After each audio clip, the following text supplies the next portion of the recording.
Now, we're going to do a little rabbit trail on grid stuff.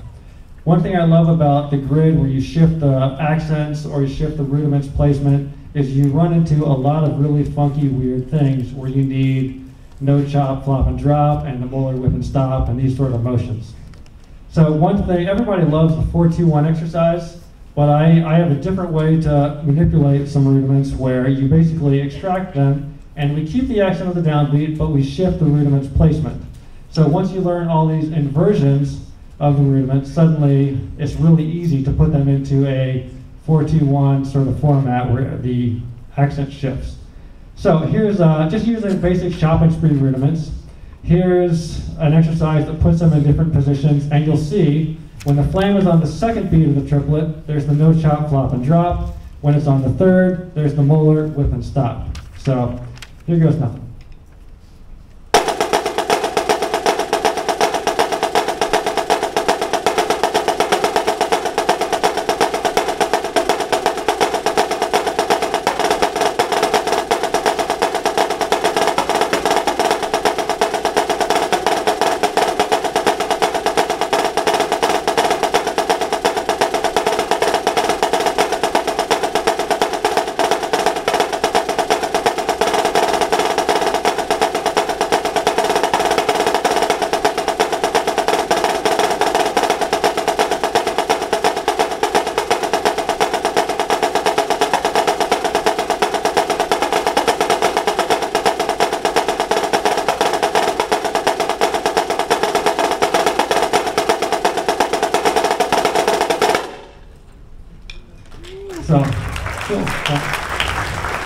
So you can see the hands are starting to do all kinds of weird stuff in order to put accents and diddles in weird places using those 4 scenarios and the drag where you have to squeeze from the front of the hand and you got no time to set anything up. We're going to do another one. This is from my book Rudimental Logic, and it's called Mean Flams 8.0625, and mean is the average and there's that many flams per bar. So it's really obnoxious. There's no 2 rudiments back to back other than the flam itself, so it sounds a little something like this.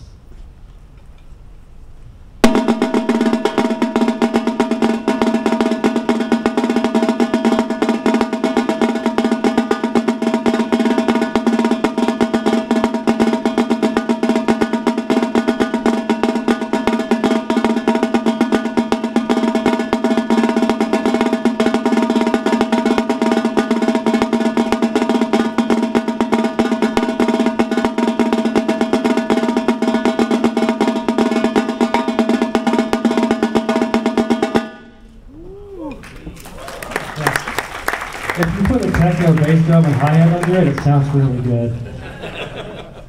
Just like everything. All right, now for kicks. I'll play one hand on a drum 4 over here and the other hand on the snare. And you get to watch the left hand just do all kinds of weird, seemingly ridiculous things in order to pull off that same exact exercise. So here goes.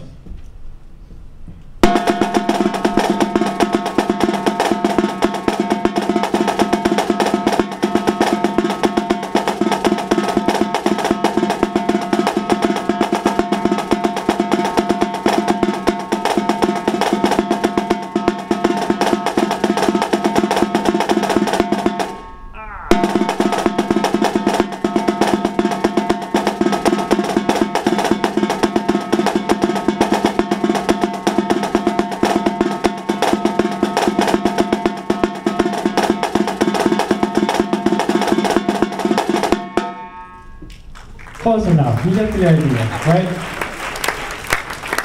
So that hand is doing all kinds of weird stuff, and it's extremely un-drumline, rudimental thought process, especially as you go back to the old school where there's a lot more wrist and punch, okay?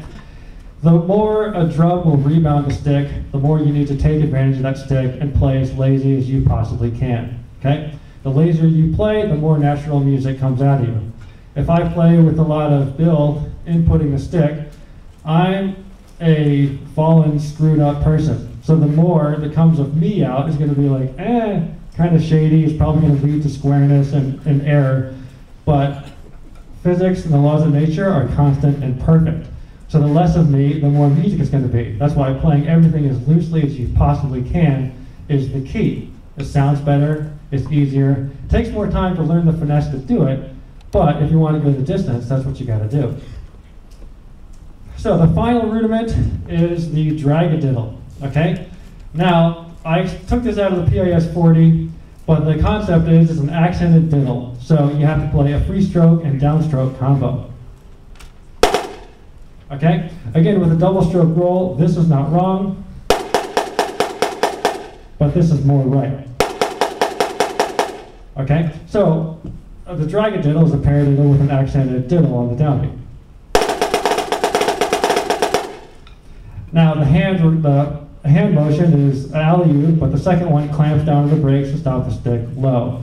So I'd rather just call it a drag accent or diddle accent, similar to the flam accent. And when you get that, you can play accented diddles anywhere, anytime.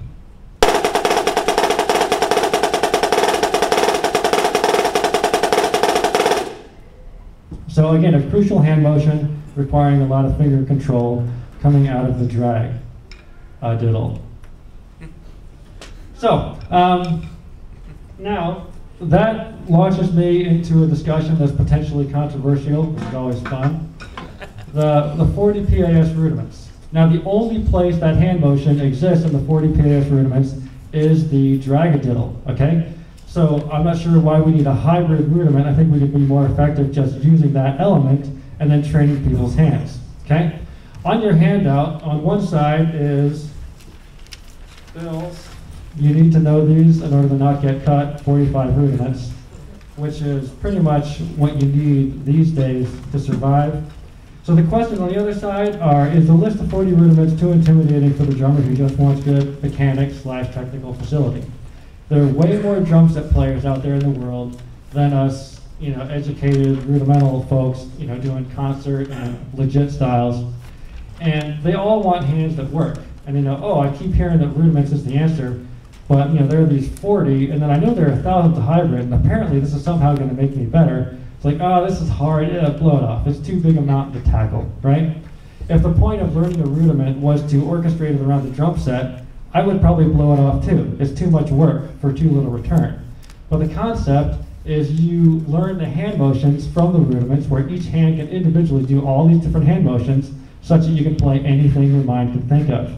Okay? So if we use those 12 gateway rudiments, suddenly, oh, this is doable. I got 12, that's not a huge list. Okay, I get this, I can do this. Suddenly it makes sense, and I think it gets a lot of people in the door a lot quicker and more effectively. Then, for those who have rudimental ambitions, the current 40 rudiments properly prepare drummers for the challenges that lay ahead in the current musical climate. Now, if you watch the guys playing, any good drumline today, some good ones here at the PASIC marching competition, DCI, WGI, these kids, I'm old, these kids are playing crazier, faster stuff, better and cleaner than we ever did, except for each one of your drumline back when you marched. Okay? Don't get me wrong, But seriously, if you watch it, it's crazy what they're doing. And most of them don't even know their 40 PAS rudiments. Yeah, that's right. It's a reality, So, and the other thing is, if all you knew were the 40 PAS rudiments, you would not be ready to make a cut in any of these competitive environments. So, that's something to really think about. Now, so what do we do about the rudimental list? Well, there are options. And incidentally, I have no answer that I'm just psyched on. It's something I want people to discuss, get the brain trust together, and start working something out to better serve the community. But we could have a separate list of 12 gateway rudiments. In addition, maybe we have a whole new list of rudiments with the 12 gateway rudiments highlighted. Maybe we keep the list, like we still know the NARD 13 and 26 and 40, and now here's another list from another version.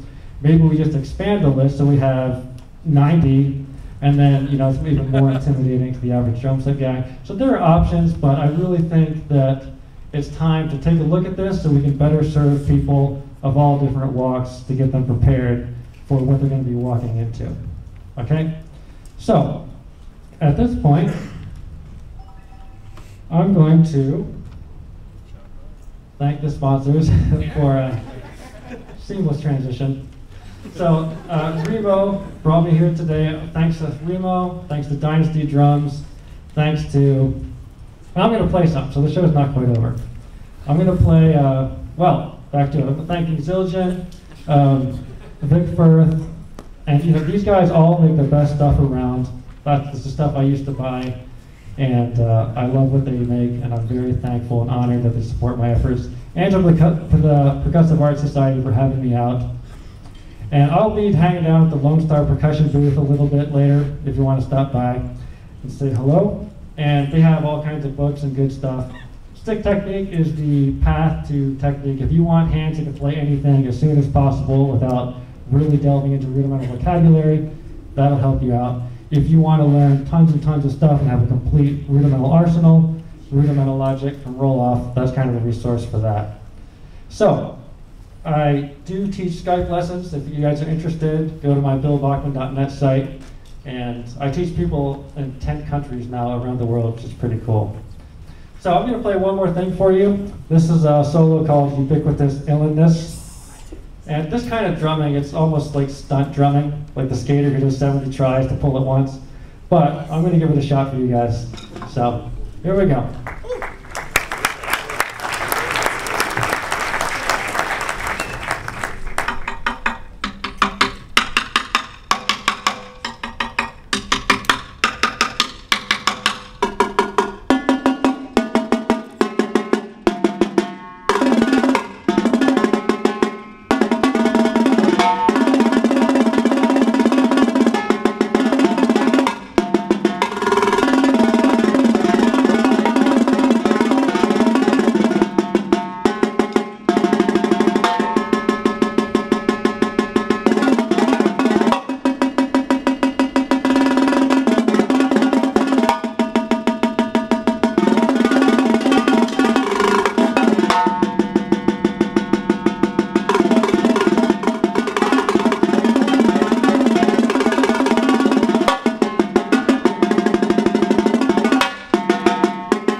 Thank you guys very, very much. God bless you.